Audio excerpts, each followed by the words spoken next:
In the shadowed corridors of 1970s London, a secret circle of actresses held the real power. While the nation faced crisis, these women enjoyed immunity, protected by their whispered romances with the elite men of Parliament. Even the most tyrannical directors trembled before them, knowing one complaint could destroy a studio. They were the unofficial consorts of the establishment. Today, we expose the 10 stars who held the hearts of the ruling class. Who were the real powers behind the throne? Press the like button and subscribe to uncover the truth. Fiona Richmond. If there was one name that caused a nervous sweat to break out on the foreheads of the moral guardians of 1970s Britain, it was Fiona Richmond. To the general public, she was the undisputed queen of the sexual revolution, a blonde bombshell who dominated the tabloids and the marquees of the West End with titles that left little to the imagination. She was the star of risque comedies like Let's Get Laid and Exposé, films that pushed the boundaries of what was legally permissible in cinemas. However, behind the flashing cameras and the feathers, Fiona Richmond occupied a unique and untouchable position in London society. While other actresses in the adult glamour genre were often treated with disdain by the industry, cast aside, or exploited by ruthless producers, Fiona moved through the world with the confidence of a woman who held a royal warrant. The reason for her invincibility was an open secret in the smoking rooms of the House of Commons. She was the favoured companion of the true British elite. Her career was inextricably linked to one of the most colourful and controversial figures of the British aristocracy, Anthony Moynihan, the 3rd Baron Moynihan.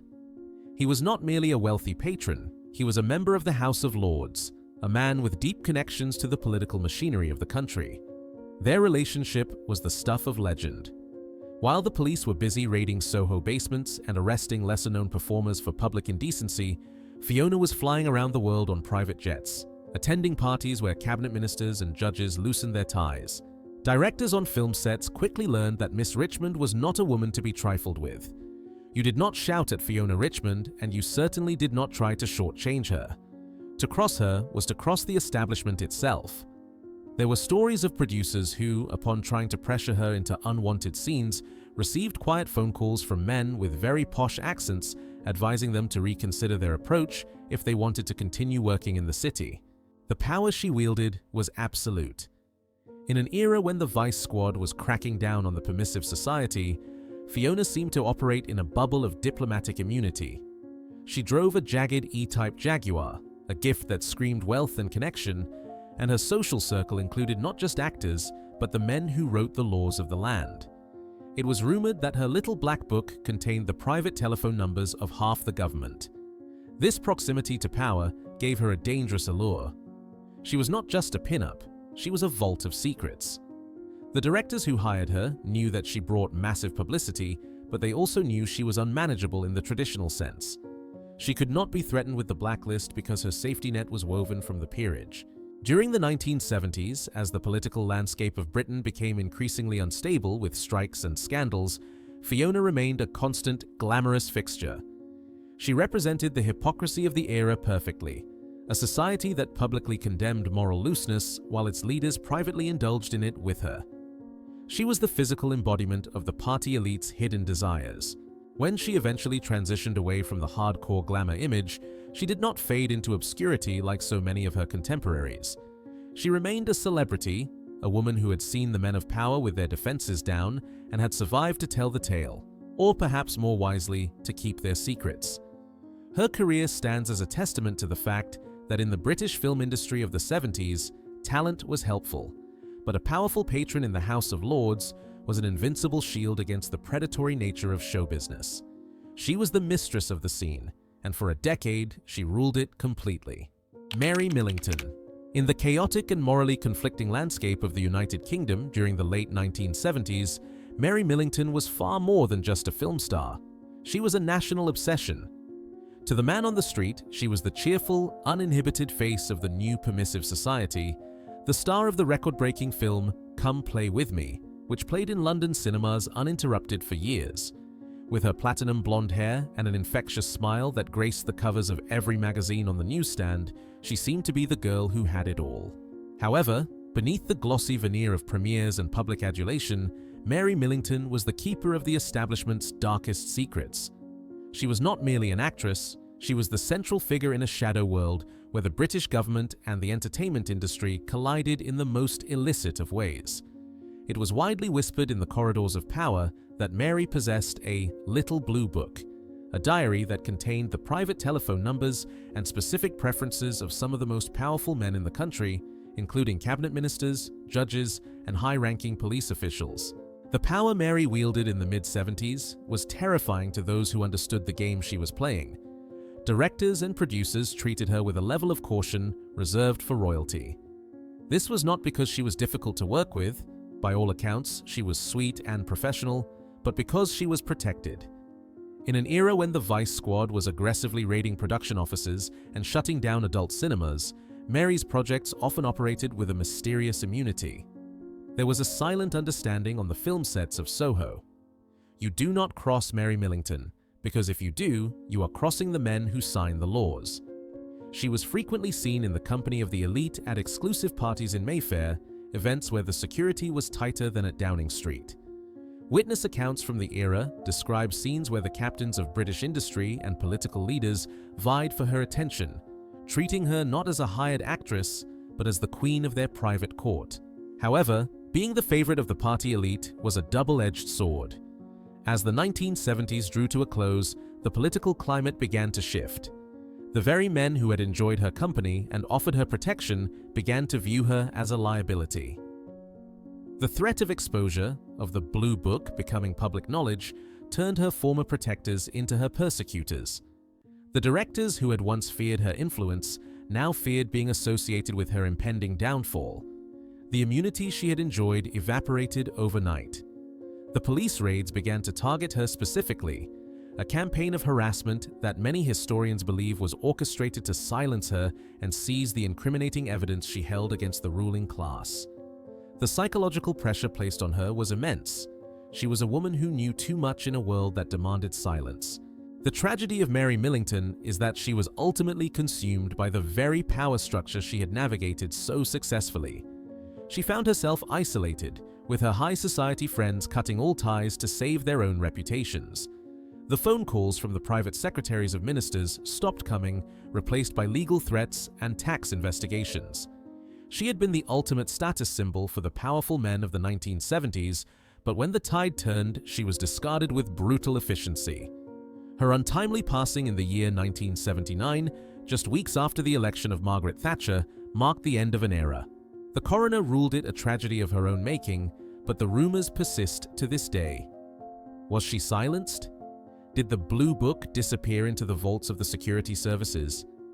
Mary Millington remains a symbol of the dangerous liaison between fame and politics, a star who flew too close to the sun of the British establishment and paid the ultimate price for her knowledge. The directors were right to fear her, for she held the power to bring down the government until the government brought her down first. Diana Dawes. By the time the 1970s arrived, Diana Dawes was already a national institution, famously known as the Swindon Siren. She was the British answer to Marilyn Monroe, a woman of immense curves and even bigger charisma. However, while the public saw her as a bubbly personality appearing on television game shows and in comedy films like Adventures of a Taxi Driver, the reality of her position in the British establishment was far more complex and formidable. Diana Dawes was not merely an actress, she was the gatekeeper to the London underworld and the high society elite simultaneously. She held court at her palatial home, Orchard End, a place that became legendary for its lavish and reportedly debauched parties. It was an open secret in the industry that an invitation to Orchard End was a golden ticket, but it came with a price: silence. The guest lists of these gatherings were a dangerous cocktail of high-ranking politicians, celebrated film stars, and notorious gangsters, including the Cray twins. In this exclusive world, Diana was the queen bee. She knew exactly which cabinet minister was stepping out on his wife and which member of the aristocracy had a gambling debt with the East End mob. This knowledge gave her a terrifying amount of power. On the film sets of the 1970s, directors quickly learned that Diana Dawes was untouchable. If she arrived late or decided to change her lines, nobody dared to reprimand her. There was a palpable fear that offending Diana could lead to repercussions that went far beyond the film studio. She was protected by the most powerful men in the land. men who knew that she held their reputations in the palm of her manicured hand. There were rumors, never proven but persistently whispered, that her home was equipped with recording devices, capturing the indiscretions of the ruling class for insurance. She was the ultimate mistress of the game, a woman who had navigated the predatory waters of the 1950s studio system and emerged as a power broker in the 70s. The lifestyle she led was one of excess and high drama. Her third husband, Alan Lake, was a volatile figure, and their relationship was often described as a whirlwind of champagne and arguments. Yet, despite the chaos, Diana remained the steady center of a web of influence. She was a mother figure to young starlets, often introducing them to the powerful men in her circle, acting as a bridge between the talent and the money. This role as a facilitator further cemented her status.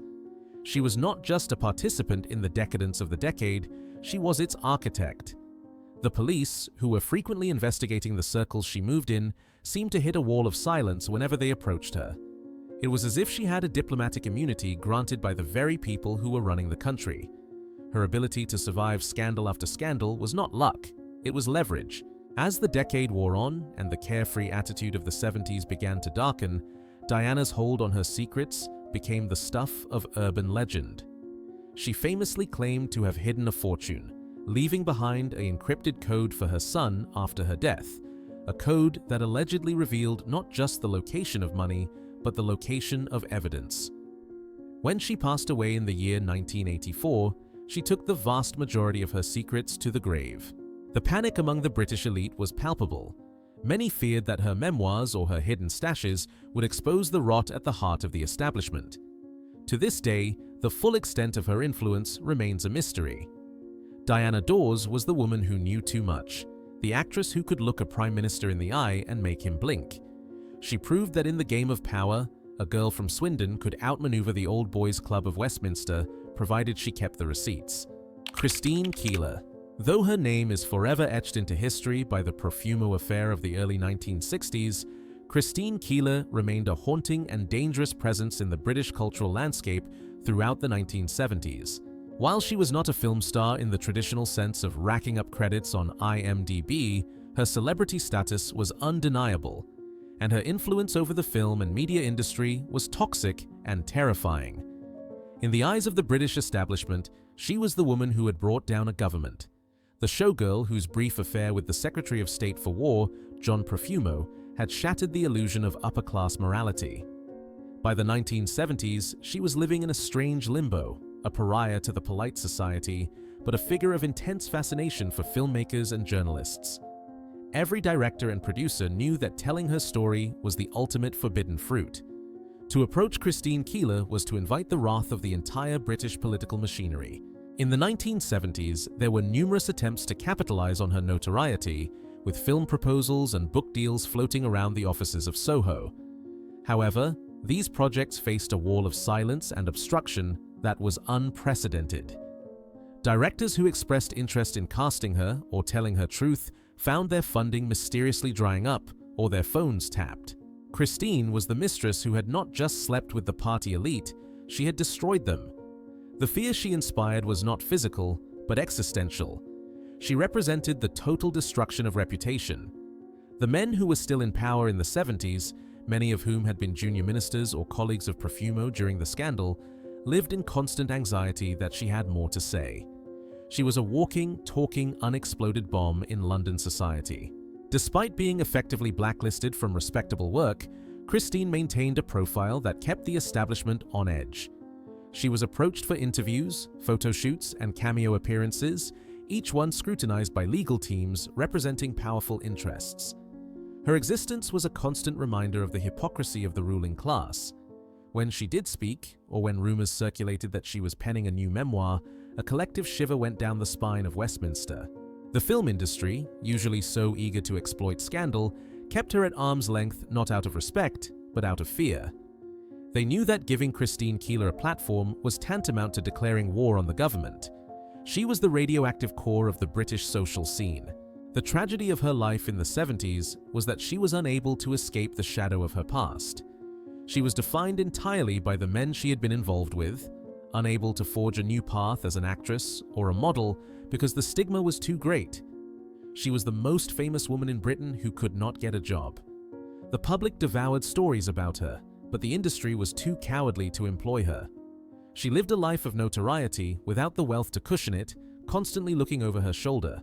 Her story serves as the ultimate example of the power dynamic between women and the state. Christine Keeler proved that a single woman could bring the British Empire to its knees, but the empire would spend the next 2 decades making sure she never stood up again. She was the mistress who changed history, and for that, she was sentenced to a lifetime of silent exile in the middle of a crowded room. Vicky Hodge. In the glittering, champagne-soaked world of 1970s London, Vicky Hodge was the ultimate trophy. Born into privilege as the daughter of a baronet, she was not an outsider looking in. She was a member of the aristocracy who chose to walk on the wild side. With her statuesque height, blonde mane, and fearless attitude, she became a highly successful model and actress, appearing in films like Confessions of a Sex Maniac and The Stud. But her film credits were merely a footnote to her real role in British society. She was the girlfriend of the underworld and the lover of the elite simultaneously. Vicky occupied a unique, dangerous space where the worlds of royalty, gangsters, and movie stars intersected. She was famously the long-term partner of John Bindon, a notorious actor and gangster with violent connections, yet she also moved seamlessly in circles that included princes and princesses. To the film directors of the era, Vicky Hodge was a formidable figure. You did not simply cast Vicky, you negotiated with her lifestyle. She brought with her an entourage and a reputation that demanded respect.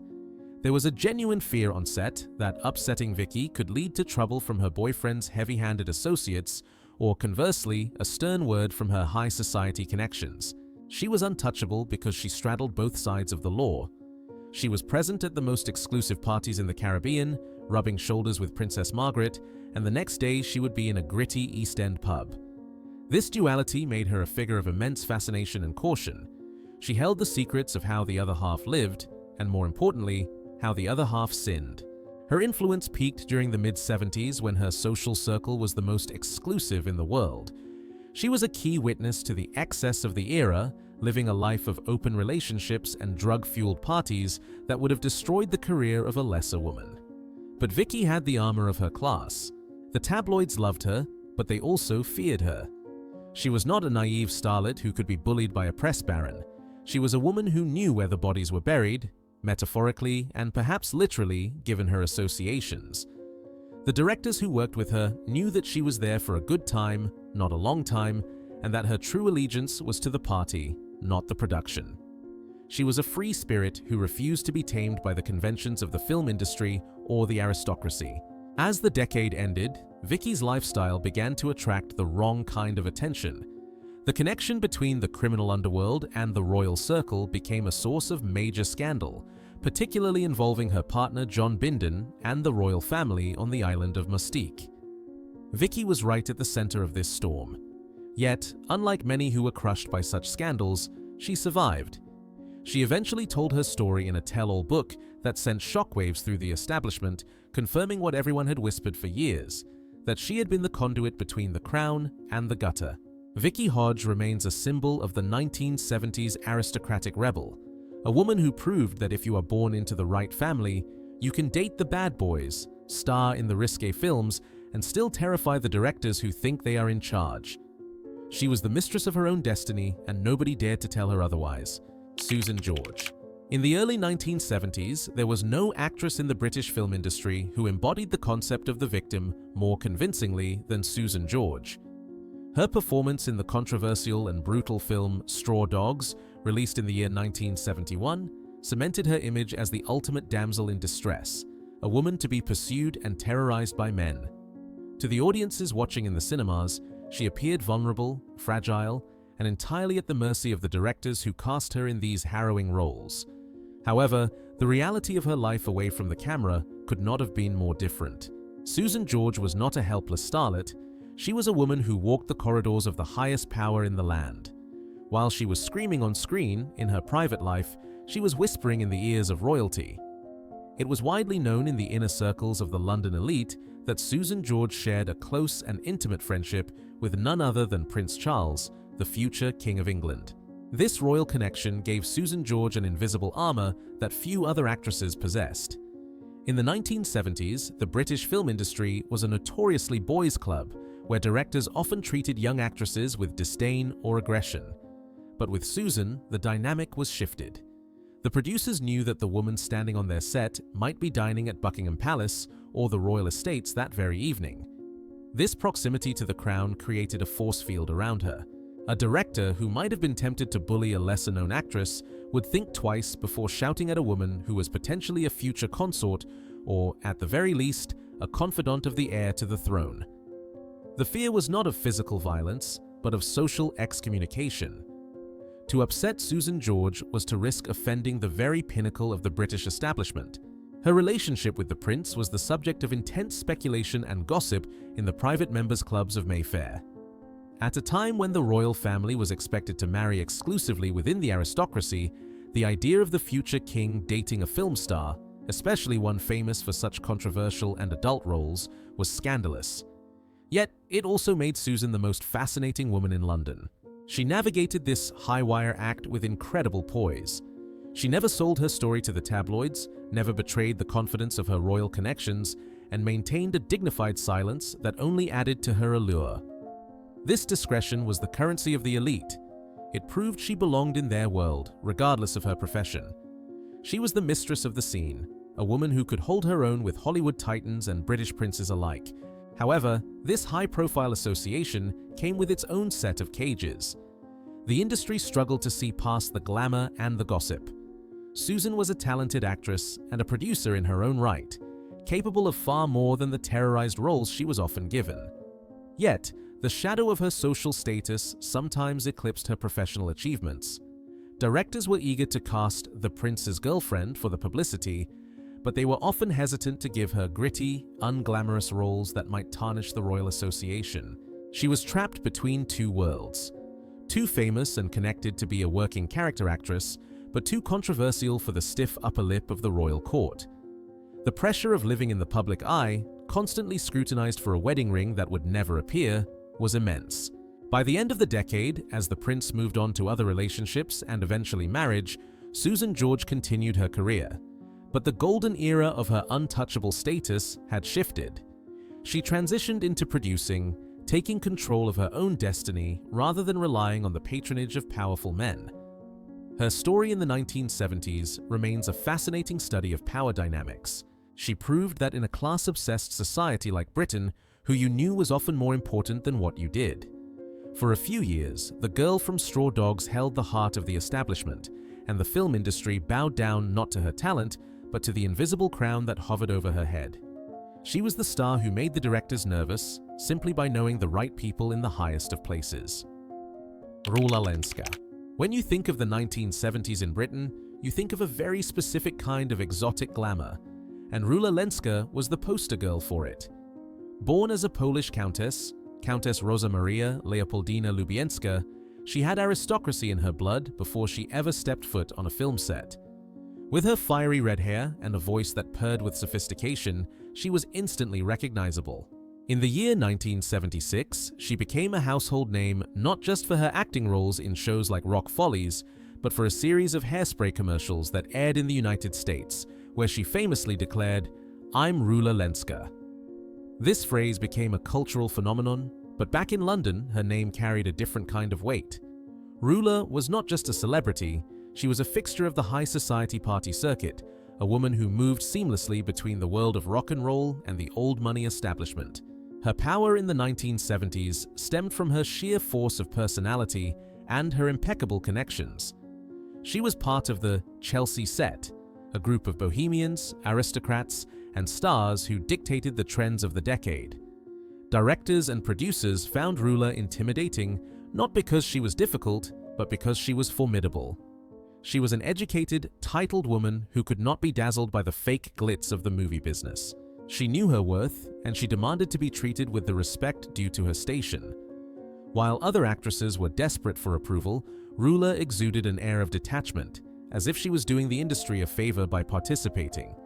This attitude terrified the insecure men who ran the studios, who were used to compliance, not confidence. Her romantic life was equally high profile and connected her to the very heart of the British entertainment elite. She was married to the actor Brian Deacon and later had a long-term, turbulent relationship with Dennis Waterman, the star of The Sweeney and Minder. These relationships placed her at the center of the most powerful television circles in the country. She was the queen of the green room, the woman who knew every secret of the leading men of the day. But beyond the showbiz connections, her aristocratic background meant she had a safety net that most actresses could only dream of. She was not reliant on the casting couch for survival. She had a lineage that predated the film industry by centuries. This independence made her dangerous to those who wished to exploit her. Rula's role in the 1970s was often that of the sophisticated outsider, the woman who was too exotic for the kitchen sink dramas, but perfect for the high-camp fantasies of the era. She appeared in Doctor Who and Space, 1999, bringing a touch of class to the science fiction genre. Yet, beneath the costumes and the scripts, she remained a woman who refused to be categorized. She was a countess who could sing in a rock band, a beauty who could do comedy, and a socialite who could outdrink the lads. The industry didn't know quite what to do with a woman who had so many facets and so much agency. As the decade closed, Rula Lenska remained a symbol of the cosmopolitan shift in British culture. She proved that you could be a foreigner with a funny name and still conquer the most insular industry in the world, provided you had the style and the steel to back it up. She was the mistress of her own image, a woman who played the game by her own rules. The directors might have feared her sharp tongue and her noble heritage, but the public loved her for it. She was the Countess of Cool, and in the grey landscape of 1970s Britain, she shone like a ruby in the dust. Mandy Rice Davies. If Christine Keeler was the dark, brooding ghost of the scandal that shook the British establishment, Mandy Rice Davies was its defiant, laughing survivor. By the time the 1970s rolled around, Mandy had transformed herself from a teenage witness in the trial of the century into a formidable businesswoman, nightclub owner, and actress. She famously told a court, when informed that a noble lord denied having an affair with her, well, he would, wouldn't he? That single sentence destroyed the deferential culture of the British class system forever. In the 1970s, Mandy was not hiding in the shadows. She was running the show. She appeared in films like Nana and Seven Dwarfs to the Rescue, but her real stage was the glittering nightlife of London, where she presided over clubs that attracted the very top tier of society. To the film directors and producers of the 1970s, Mandy Rice Davies was an intimidating proposition. She was a woman who had stared down the entire British judicial system, the police force, and the House of Lords before she had even turned 21. A shouting producer or a manipulative casting director was absolutely nothing to her. She possessed an armor of absolute fearlessness. The industry knew that Mandy could not be bullied, threatened, or silenced because she had already survived the worst the establishment could throw at her. She moved through the film sets and the high society parties with the confidence of a woman who knew exactly where the skeletons were buried. Her clubs were the playgrounds of the elite, and it was widely whispered that she knew more about the private habits of the cabinet ministers of the 70s than the Secret Service did. Her presence in the public eye was a constant act of defiance. The political elite of the 1970s, many of whom had been junior colleagues of the men she exposed in the 60s, treated her with a terrified respect. They knew she had a sharp memory and an even sharper wit. While the establishment tried to dismiss her as a good time girl, Mandy proved she was smarter and more resilient than the powerful men who had tried to use her. She used her global notoriety to build a brand, refusing to be a victim of her past. In a decade where women were often treated as disposable commodities in the entertainment business, Mandy Rice Davies stood tall. She was the mistress of reinvention, the woman who proved that you could take on the government and survive, provided you had the courage to speak the uncomfortable truth when everyone else was lying. She walked into rooms that should have been closed to her and owned them, making the men in grey suits tremble just by raising an eyebrow. Barbara Windsor. When you hear the name Barbara Windsor, you likely picture the bubbly, giggling blonde from the Carry On films, the national treasure who became the matriarch of EastEnders. But in the 1970s, Barbara Windsor was not just a comedy actress. She was the unofficial queen of the London underworld. Her marriage to Ronnie Knight, a man with deep connections to organized crime, placed her right at the epicenter of a dangerous and powerful circle. It was an era when the lines between show business and the criminal fraternity were blurred, and Barbara was the link that connected them. She would be filming a bawdy comedy at Pinewood Studios during the day, and at night, she would be dining with the Cray twins or other notorious figures who ran the streets of London. This connection gave Barbara a terrifying level of protection within the film industry. The producers and directors of the Carry On franchise were notoriously stingy and often treated their cast with little respect, paying them peanuts while the films made millions. However, nobody dared to cross Barbara Windsor. The knowledge that her husband and his associates were just a phone call away was a powerful deterrent against any mistreatment. While other actresses were vulnerable to the predatory nature of the casting couch, Barbara was strictly off-limits. She was the gangster's moll who was loved by the public but feared by the executives. There were stories of directors who, upon upsetting her, would suddenly find themselves receiving very polite but very firm advice to apologize, delivered by men in sharp suits who did not work for the studio. Her life in the 70s was a roller coaster of high glamour and high risk. She lived in a world of police raids, secret stashes of cash, and hushed conversations in the back of nightclubs. Yet, throughout it all, she maintained her image as the cheeky Cockney sparrow. This duality was her greatest strength. She could charm a royal at a charity gala and hold her own in a room full of hardened criminals. The film industry relied on her star power to sell tickets, but they knew they could never truly own her. She belonged to a different world, a world where loyalty was everything and betrayal was punished severely. Barbara Windsor proved that in the rough and tumble of the 1970s, a petite blonde with a contagious laugh could be the toughest person in the room, provided she had the right people watching her back. She was the darling of the nation, but the directors knew better than to mess with the Queen of the East End, Sarah Miles. If there was one actress in the 1970s who embodied the collision of aristocratic privilege, immense talent, and absolute chaos, it was Sarah Miles. The daughter of a wealthy engineer, she did not enter the film industry to escape poverty. She entered it to conquer it. With her piercing eyes and a screen presence that could shift from angelic to demonic in a heartbeat, she was the muse of the legendary director David Lean, who cast her in the epic Ryan's Daughter. In the year 1970, she was nominated for an Academy Award, cementing her status as serious acting royalty. However, Sarah was far more than just a prestige actress. She was the unruly queen of the British establishment, a woman whose private life was a whirlwind of high society affairs and scandals that would have destroyed a lesser mortal. She was married to Robert Bolt, the screenwriter of Lawrence of Arabia and A Man for All Seasons, making them one of the most powerful couples in the industry.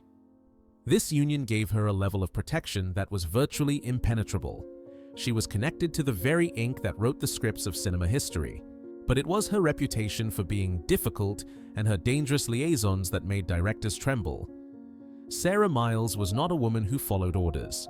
She was known to be unpredictable, a firebrand who could halt a multi-million-pound production on a whim. The most terrifying example of her untouchable status came in the year 1973, during the filming of The Man Who Loved Cat Dancing in the United States. A mysterious tragedy occurred in her motel room. Her business manager and reported lover, David Whiting, was found dead under highly suspicious circumstances. In any normal situation, the career of the actress involved would have been instantly incinerated by the press and the legal system. Yet, Sarah Miles survived. She was acquitted of any wrongdoing, and the machinery of the establishment seemed to close ranks around her. She returned to England not in handcuffs, but to continue her career, protected by a wall of silence and influence that baffled the public.